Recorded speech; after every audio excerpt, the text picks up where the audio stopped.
It's not easy to keep up with Ilya Baskin. It's as if he's trying to make up for lost time.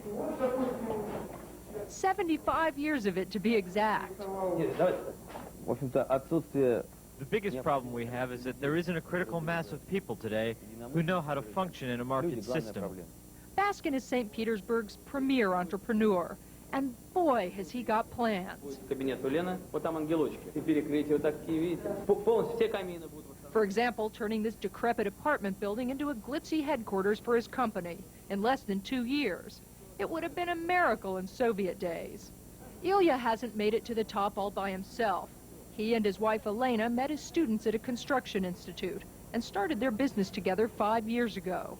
Today, he's president and she's vice president of a holding company with assets of 100 million. That's US dollars.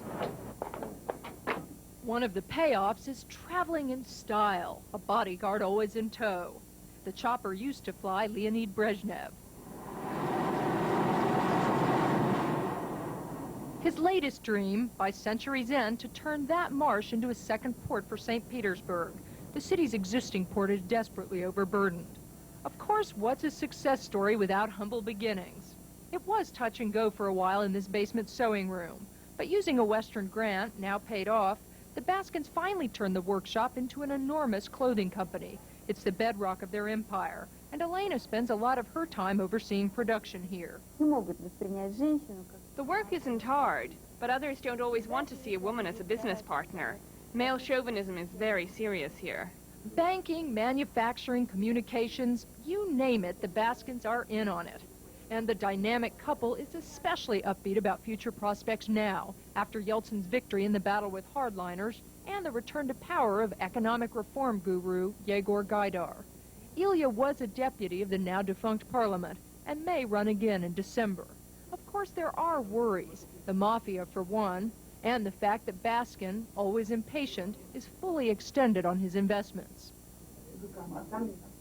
The Baskin family has decided, in fact, for the time being to put all profits back into the business, and so their lifestyle is far from ostentatious. Looking ahead is Ilya's favorite pastime. I